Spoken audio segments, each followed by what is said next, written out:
देखिए स्टूडेंट्स, तो अब हम स्टार्ट करने जा रहे हैं आपकी एक्सरसाइज सेकंड ई।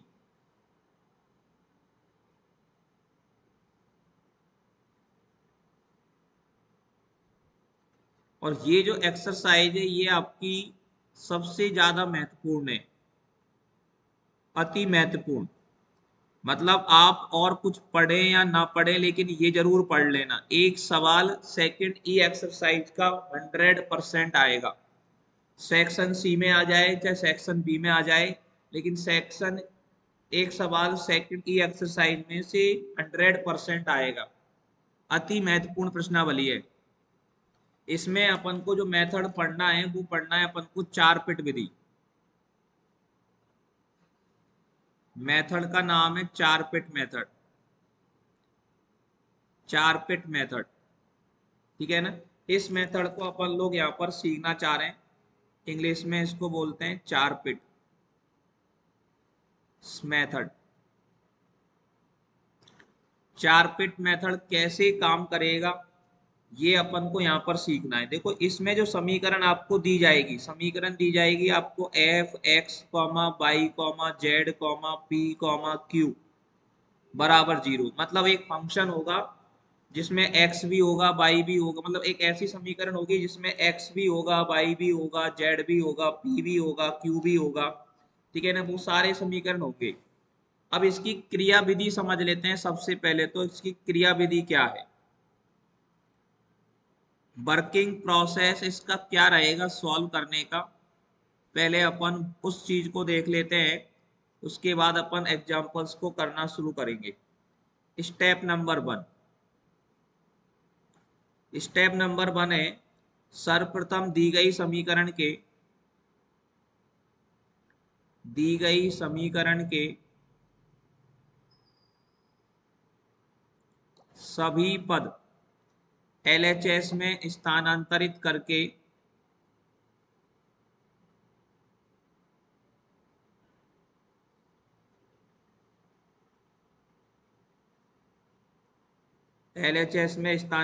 करके इसे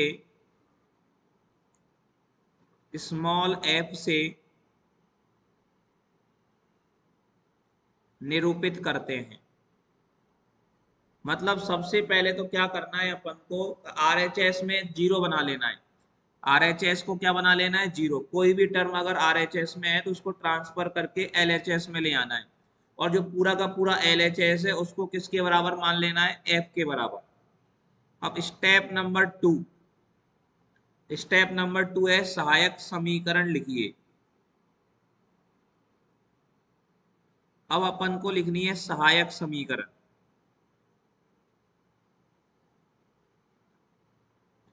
ठीक है ना। सहायक समीकरण कैसे लिखेंगे, सहायक समीकरण का मतलब क्या है। ठीक है ना। सहायक समीकरण क्या होती है, सहायक समीकरण अपन को याद करनी है डीपी अपॉन, मतलब स्टेप नंबर 2 में ये लिखनी है dp upon del F upon del x plus p del F upon del z बराबर d Q upon del F upon del Y plus q del F upon del z बराबर d z upon minus P del F upon del p minus Q del F upon del q बराबर में लिखना है, बराबर D x upon में आएगा minus del F upon del p बराबर d Y upon minus del F upon del q और बराबर में लिखना है डेल कैपिटल एफ बटे 0। ये सहायक समीकरण होती है साहब। ये सूत्र अपने को याद करना है। ठीक है ना। स्टेप नंबर 2 में इस फॉर्मूले को अपन को अच्छे से नोट करना है। तो सबसे पहला काम तो क्या है कि बराबर में 0 बनाने का और LHS को F मानने का। दूसरे स्टेप में क्या करने का है कि इसकी सहायक समीकरण लिखनी है और सहायक समीकरण लिखने का सूत्र हमारे पास में ये रहेगा। स्टेप नंबर 3, स्टेप नंबर 3 की अपन बात करें स्टेप नंबर 3 में क्या करना है, एफ का मान समीकरण 1 में रखकर एफ का मान, मतलब स्टेप नंबर 3 कोई मतलब की नहीं है, ठीक है ना। स्टेप नंबर 3 को मैं यहाँ से हटा रहा हूँ। स्टेप नंबर 3 मतलब ये, इसमें जो मान आ रहे हैं ना, del F upon del x, del F upon del y, del F upon del z, इन सबके क्या लगाने हैं अपन को, मान लगाने हैं सॉल्व करके, ठीक है ना। स्टेप नंबर 3 में अपन करेंगे इनमें से दो उचित भिन्नों को हल करके, दो उचित भिन्नों को हल करके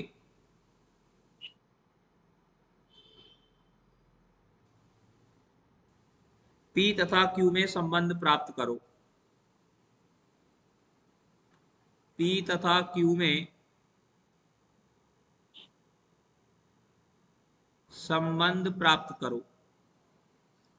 संबंध प्राप्त करते मतलब इनमें से ये इतनी सारी भिन्न आपस में बराबर है, तो कोई सी भी दो भिन्नों को आपस में बराबर करके, दो उचित भिन्नों को आपस में बराबर करके हमें P और Q में क्या लाना है, रिलेशन लाना है, कि P और Q में संबंध आ जाए, कैसे भी करके P और Q में संबंध आ जाए, ठीक है ना। अब P और Q में जब संबंध हमारे पास आ जाएगा तो स्टेप नंबर 4 में क्या करेंगे, P तथा Q में प्राप्त संबंध को, P तथा Q में प्राप्त जो संबंध है हमारे पास, प्राप्त संबंध को दी गई समीकरण के साथ हल करके, दी गई समीकरण के साथ हल करके कैपिटल P तथा Q के मान ज्ञात करते हैं। P का मान और Q का मान ज्ञात कर लेते हैं, फिर P तथा Q के मान ज्ञात करते हैं। और P और Q के जब मान अपने पास आ जाते हैं तो स्टेप नंबर 5 में क्या करते हैं, डी जेड बराबर P D x plus Q D Y, इसके अंदर क्या कर देते हैं अपन, मान लगा देते हैं, ठीक है ना। P का और Q का मान लगा देते हैं और P और Q के मान लगा करके फिर इसका क्या कर देते हैं, इंटीग्रेशन, और इंटीग्रेशन करने पर हमारे पास क्या आ जाता है, आंसर आ जाता है, ठीक है ना। ये इसकी वर्किंग प्रोसेस थी। अब इसको एक एग्जाम्पल से अपन लोग समझते हैं पूरी तरह से। एग्जाम्पल नंबर 1 में यहाँ पर लेता हूँ और उससे आपको पूरी प्रोसेस समझाता हूँ। एग्जाम्पल नंबर 1 में आपको समीकरण दे रखी है P X plus Q Y बराबर पी क्यू, ये आपको एक समीकरण दे दी। तो सबसे पहला काम क्या है, अपन को एफ का मान निकालना। और एफ बराबर कैसे आएगा, सबको एलएचएस में ले आओ, P X plus Q Y minus P Q, मतलब इसमें पी क्यू को अपन एलएचएस में लेकर के जाएंगे तो P X plus Q Y minus P Q बराबर जीरो। बराबर में अपन ने जीरो बना लिया। तो बराबर में जीरो बनाने के बाद जो एलएचएस है, उस एलएचएस को अपन लोग क्या बोलते हैं, एफ बोलते हैं। अब अपन को लिखनी है इसकी सहायक समीकरण। सबसे इंपॉर्टेंट बात इसके अंदर जो है ना, वो सहायक समीकरण की है, कि सहायक समीकरण का सूत्र याद हो जाना चाहिए। सहायक समीकरण में देखो, एक तो लिखते हैं डीपी अपॉन, बराबर में लिखते हैं डी क्यू अपॉन, फिर लिखते हैं बराबर में डी जेड अपॉन, फिर बराबर में लिखते हैं डी एक्स अपॉन, बराबर में लिखते हैं डी वाई अपॉन, और बराबर में लिखते हैं डी एफ अपॉन। ये अपन को लिखने DP D Q D Z D X D Y और डी एफ। अब डीपी में पी, देखो पी क्या होता है, del Z upon del X, X के रेस्पेक्ट में आंशिक अवकलन होता है, तो del F upon del X लिखेंगे, और प्लस पी आ जाएगा del F upon del Z. Q में बाई के रेस्पेक्ट में होता है तो del F upon del Y plus q del F upon del z आ जाएगा, ठीक है ना। और इसमें आ जाएगा ये दोनों माइनस में, ठीक है ना, minus P del F upon del P, और माइनस में Q del F upon del Q. ये अपन को डी जेड अपॉन में मान लगाना है। डी एक्स अपॉन कितना हो जाएगा, डी एक्स अपॉन हो जाएगा minus del F upon del P, और डी वाई अपॉन हो जाता है minus del F upon del Q, ठीक है ना। और डी एफ अपॉन में लिखते हैं हमेशा जीरो। अब इन सब के अंदर अपन को मान लगाने सब, एफ बराबर अपने पास ऊपर है, अब इन सब में मान लगाओ डीपी अपॉन डीपी अपॉन सबसे पहले बताएं अपन del F upon del x का मान क्या आएगा ये बताओ आप। Del F upon del x, जो एफ बराबर अपने पास ये रहा, इसका अपन एक्स के रेस्पेक्ट में आंशिक अवकलन करेंगे तो del F upon del x का मान क्या आएगा P. Del F upon del Z का मान क्या आएगा, del F upon del Z का मान 0 आएगा तो ये P into zero P plus zero हो जाएगा। डी क्यू अपॉन अगर लिखेंगे तो del F upon del Y का मान आएगा क्यू, और del F upon del Z 0 है ये तो ये 0 हो जाएगा। डी जेड अपॉन लिखना है तो डी जेड अपॉन कितना है, del F upon del P लिखना है माइनस पी और del F upon del P का मान कितना आएगा, del F upon del P का मान आएगा X minus Q del F upon del Q का मान कितना आएगा वाई माइनस पी, ये इसका मान आ जाएगा बराबर में d x upon minus del F upon del p, तो del F upon del p कितना आया था एक्स माइनस क्यू, ये अपन यहां पर लिख देंगे, और बराबर में d Y upon minus del F upon del q, तो ये आया था बाई माइनस पी, और बराबर में डी एफ अपॉन 0 अपन लोग लिखेंगे ही लिखेंगे। यहां तक बात समझ में आई कि नहीं आई ये बता दो आप। दी गई समीकरण को तो यहाँ पर अपन ने इस समीकरण को समीकरण 1 मान लिया, और ये जो समीकरण आई है इसको समीकरण नंबर 2 मान लिया। यहां से कोई दिक्कत हो तो बताइए आप। यहां तक बात समझ में आ गई सभी लोगों को अच्छे से बोलिए। Yes sir. Yes sir. हाथ खड़ा करके बता दो कितने लोगों को बात समझ में आ गई यहां तक।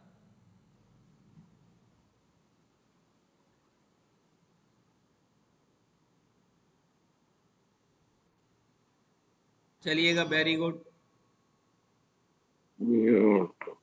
यस।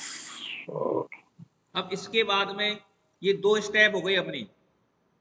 पहली स्टेप क्या करना है, आरएचएस में 0 बना करके एलएचएस को एफ मानना है। दूसरी स्टेप में क्या करना है, सहायक समीकरण लिखनी है। अब तीसरी स्टेप में क्या करना है, इनमें से कोई सी भी 2 भिन्नों को सॉल्व करके पी और क्यू में रिलेशन लाना है। तो सॉल्व करने के लिए आप लोग काम में ले लो, इन दोनों को सॉल्व कर लो। देखो dp अपॉन पी बराबर dq अपॉन क्यू, इनको सीधे सीधे सॉल्व करेंगे तो देखो ये सॉल्व हो गई सीधे सीधे। log p बराबर log q प्लस कांस्टेंट मान लेंगे log a, तो p बराबर आ जाएगा a क्यू। ये समीकरण सॉल्व हो गई, समीकरण नंबर 3। अपन ने प्रथम 2 से हल कर लिया, प्रथम 2 को 2 से समाकलन करके p और q में क्या निकाल लिया, रिलेशन। ये स्टेप नंबर 3 है। बताओ स्टेप नंबर 3 समझ में आई कि नहीं आई, p बराबर a क्यू आ गई सर। आ गई। अब अपने को क्या करना है, जो अपन की समीकरण नंबर 3 आती है और जो समीकरण नंबर जो अपनी 1 होती है, समीकरण 1 और 2 को सॉल्व करके p का मान और q का मान निकालना होता है। अपन को क्या करना है, अब समीकरण 1 और समीकरण 3 को हल करके किसका मान निकालना है, p का मान और q का मान। तो समीकरण 3 से p का मान समीकरण 1 में लगा दो, उससे q का मान आ जाएगा। तो देखो समीकरण 1 व 3 से, समीकरण 1 व 3 से क्या हो जाएगा, समीकरण 1 व 3 से p का मान a q लगाएंगे तो सबसे पहले आ जाएगा a q x, ठीक है ना। फिर कितना है प्लस क्यू वाई, और माइनस में पी क्यू है तो p का मान ए क्यू और इंटू में q तो ए क्यू स्क्वायर बराबर में हो जाएगा 0। यहां से q का मान निकालना है, q का सब में भाग लग जाएगा तो a x plus by minus a q बराबर 0 हो जाएगा। और q का मान अगर निकालोगे तो q का मान आ जाएगा बाई प्लस ए एक्स बटे ए, और q का जब मान ये आ गया तो p बराबर क्या है, p बराबर है हमारे पास ए क्यू, तो p बराबर ए क्यू, तो इसका मान आ जाएगा बाई प्लस ए एक्स। तो ये p का मान और q का मान हमारे पास आ गए कि नहीं आ गए बताओ। p और q के मान, p बराबर कितना आ गया बाई प्लस ए एक्स, और q बराबर कितना आ गया बाई प्लस ए एक्स बटे ए। ये अपन को p और q के मान निकाल लेने, ये समीकरण 4 हो गई। और p और q के मान निकालने के बाद अब अगली स्टेप आती है हमारे पास, ये मान लगाने हमको p dx, dz बराबर p dx plus q dy के अंदर ये मान आपको लगाने हैं। अब इसके अंदर जब ये मान लगाओगे तो dz बराबर p का मान लगा दिया हमने by plus a x, into हो गया dx, Q का मान लगा दिया हमने y प्लस ए एक्स बटे में a, और ये हो गया dy। अब इसको हमें इंटीग्रेशन करना है साहब। इसको इंटीग्रेशन कैसे करेंगे? a से सबको गुणा कर दो, तो ये हो गया a dz बराबर a कितना हो जाएगा, a y plus a x into d x plus y plus a x into d y. अब देखो ये जो सॉल्व होगा ये होगा समाकलन विधि से, वो निरीक्षण विधि से ये सॉल्व हो जाएगा। निरीक्षण विधि से कैसे सॉल्व हो जाएगा ये ध्यान देने वाली बात है। यहाँ पर ए डी जेड हो गया ये, और बराबर वाला जो मान है ना ये किसका डिफरेंशिएशन है अपन को ये ध्यान देना है। बराबर वाला जो मान है वो किस चीज का डिफरेंशिएशन है। बराबर वाले देखो इसमें से अपन इसको अपन और सॉल्व करके लिखें तो y plus a x common आ रहा है, y plus a x common आ रहा है तो अंदर बच रहा है a d x plus d y, a d x plus d y. अब यहाँ पर देखो ध्यान से अगर देखें इस इंटीग्रेशन को कैसे सॉल्व करना है, तो यहाँ पर देखो y प्लस ए एक्स का अवकलन ही तो है बगल में, ये y प्लस ए एक्स का अवकलन a d x plus d y तो आएगा। इसका मतलब इसको अपन लिख सकते हैं ए डी जेड बराबर, ये किस चीज का डिफरेंशिएशन है, ये डिफरेंशिएशन है D 1/2 y plus a x का whole square. 1/2 y plus a x के होल स्क्वायर का अवकलन करोगे तो यही तो आएगा। पावर का अवकलन करोगे 2 से 2 कट जाएगा y प्लस ए एक्स, और y प्लस ए एक्स का करोगे तो ये दोनों तरफ इंटीग्रेशन कर दोगे। अब आप तो ए जेड बराबर आ जाएगा 1/2 ए वाई प्लस ए एक्स का होल स्क्वायर प्लस हो जाएगा बी। ये जो आंसर है यही रिलेशन आया, यही हमारा क्या है आंसर। इस तरह से अपने को सॉल्व करना है। तो बताओ बात समझ में आई कि नहीं आई आपको? यहाँ तक कौन सी जगह पर दिक्कत है, क्या समझ में नहीं आया बताइए जल्दी से। हाँ भाई क्लियर है? क्लियर है सर। कितने लोगों को समझ में आ गया? चार हाँ जी सर समझ। मेथड समझ में आ गया? चार पिट मेथड कैसे काम करेगा, क्या क्या इसकी स्टेप्स रहेंगी सभी को अच्छे से? Yes sir. हाँ सर आ गया। हाथ खड़ा करके बता दो, रेज करके बता दो कितने लोगों को बात समझ में आ गई। जिन जिन लोगों को बात समझ में आ गई फटाफट से रेज करके बता दो जल्दी से। Very good. चलिएगा एग्जाम्पल नंबर 2 देखते हैं। एग्जाम्पल नंबर 2 कैसे सॉल्व करना है इसी मेथड से। अब एग्जाम्पल नंबर 2 को अपन लोग करने की कोशिश करते हैं। एग्जाम्पल नंबर 2 हम लोगों से क्या करवाना चाह रहा है? एग्जाम्पल नंबर 2 में बोल रहा है p square plus q square into y बराबर में दे रखा है क्यू जेड, ये अपने को दे दिया। तो अपने को सबसे पहले क्या करना है, LHS में लाना है। P square plus q square into y minus q z बराबर 0, ये अपन को करना है। तो LHS अब F बराबर क्या हो गया, F बराबर हो गया p square plus q square into y minus q z, ये अपना F हो गया। ठीक है ना? F का जो मान, ये समीकरण नंबर 1 डाल दी अपन ने, F आ गया। अब लिखते हैं इसकी अपन सहायक समीकरण। सहायक समीकरण का सूत्र याद हुआ क्या आप लोगों को? डीपी अपॉन क्या बताया था मैंने, del F upon del x plus p del F upon del z बराबर, फिर लिखेंगे d Q upon del F upon del Y plus q del F upon del z बराबर लिखेंगे अपन डी जेड अपॉन, और डी जेड अपॉन कितना आता है minus P del F upon del p minus Q del F upon del q, फिर बराबर में डी एक्स अपॉन माइनस में del F upon del p आता है ओनली। ठीक है ना? बराबर में डी वाई अपॉन में minus del F upon del q, और बराबर में डी एफ अपॉन आता है 0। ये अपनी सहायक समीकरण हो गई। सहायक समीकरण में मान लगाते हैं। अब सबसे पहले देखो d p upon del F upon del x का मान कितना आएगा बताओ, del F upon del x. हाँ भाई del F upon del x की वैल्यू क्या आएगी बताइए? 0। 0।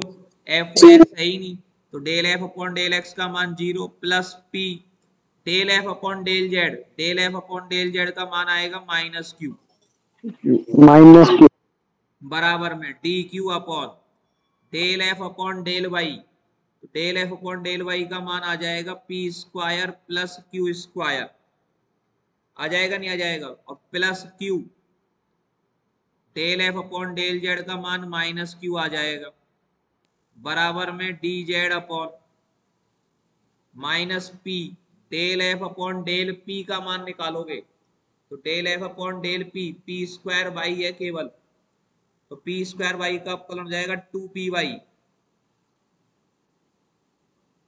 कितना हो जाएगा 2py, ठीक है ना, minus Q del F upon del q, तो del F upon del Q का मान आएगा 2q माइनस जेड, ठीक है ना, बराबर में d x upon minus del F upon del p कितना आया था 2py बराबर में d Y upon del f minus del F upon del q कितना है 2py माइनस जेड और बराबर में डी एफ अपॉन 0। इस लाइन में कोई दिक्कत हो तो बताओ भाई, यहां तक कोई दिक्कत हो तो बताइएगा आप। हाँ जी, यहां तक बात समझ में आ गई सभी को अच्छे से? Yes sir.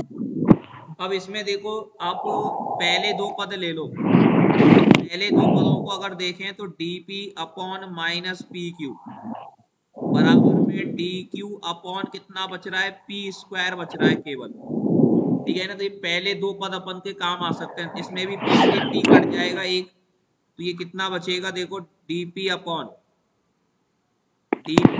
माइनस क्यू बराबर डी क्यू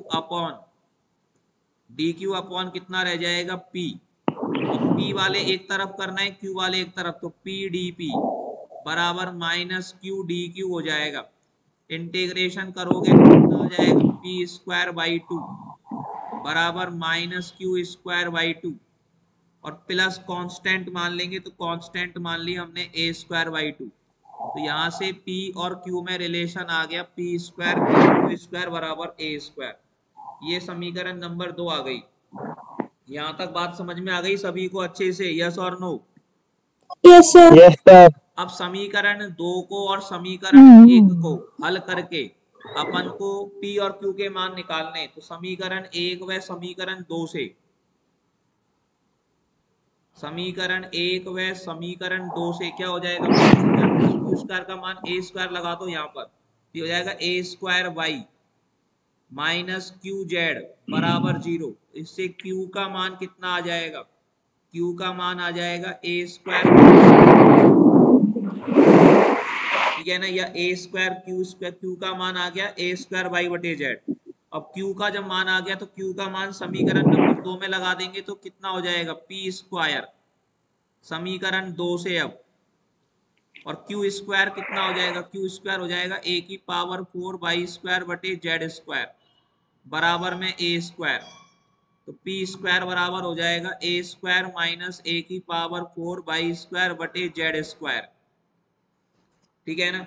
अब इसमें से a स्क्वायर बटे जेड स्क्वायर कॉमन ले लेंगे, तो a स्क्वायर बटे जेड स्क्वायर कॉमन ले लेंगे तो अंदर बचेगा Z square minus a square by square, ये बचेगा, तो p बराबर कितना आ जाएगा, p बराबर आ जाएगा a बटे z under root z square minus a square by square, ये p का मान आ गया और q का मान आ गया। यहां तक कोई दिक्कत हो तो बताओ आप? हाँ भाई, p और q के मान समझ में आ गए, ये समीकरण 3 हो गया, ये समीकरण 4 हो गया p और q के मान आने के बाद। यहां तक कोई दिक्कत है कि भाई? नहीं सर। नहीं है सर। अब इसके बाद जब कोई दिक्कत नहीं, p और q के मान निकालने के बाद क्या करते हैं अपन, फिर समीकरण लिखते हैं अपन डी जेड बराबर p dx plus q dy, इसमें मान लगाते हैं अपन, मान लगाओ इसमें डी जेड बराबर p का मान कितना है a upon z under root में z square minus a square by square into d x plus q का मान कितना है a square by upon z into d y, ये आ गया, जेड से गुणा कर दो सबको, जेड डी जेड बराबर हो जाएगा a under root z square minus a square y square dx plus हो जाएगा a square y d y. ठीक है ना। अब इसमें एक काम करते हैं, इसको इधर लाता हूं। देखो इस अवकल समीकरण को कैसे हल करना है, ये निरीक्षण विधि से हल होगी। Minus a square y d Y और बराबर में बचेगा ए root z square minus a square y square dx। ठीक है ना। अब इसको भी बटे में ले जाऊं मैं, तो यहाँ पर देखो ये हो जाएगा Z d z minus a square y d Y बटे root z square minus a square y square और बराबर में हो जाएगा ए डी एक्स। अब ऐसा लिखने से पता है क्या हो रहा है, यहाँ पर अगर इसको अगर और सिंपल करना है ना आपको, तो एक काम कर लो, ऐसे डायरेक्ट समझ में नहीं आए तो Z square minus a square y square को टी स्क्वायर मान लो, क्योंकि इसका अवकलन है ऊपर देखो। यहाँ पर जेड स्क्वायर का अवकलन two z d z minus ही हो जाएगा two a square y d y बराबर टू टी डी टी। दो का भाग दे देंगे तो z d z minus a square y d y बराबर लिखेंगे टी डी टी। और ये जब मान लगाओगे तो एल एच एस ऊपर तो हो गया टी डी टी और बटे में भी टी आ जाएगा और बराबर में हो गया ए डी एक्स। दोनों तरफ इंटीग्रेशन करोगे, यहाँ टी से टी कट जाएगा, टी रह जाएगा बराबर में ए एक्स और प्लस बी मान लेंगे। और टी का मान कितना लगाओगे, टी का मान लगाओगे आप अंडर रूट में z square minus a square y square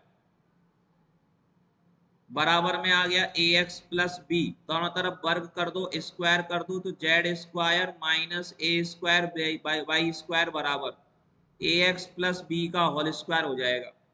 ये अपने पास में आंसर आ गया, ये इसका पूर्ण समाकलन हो गया भाई। बताओ एग्जाम्पल नंबर 2 आपको समझ में आया कि नहीं आया अच्छे से। अब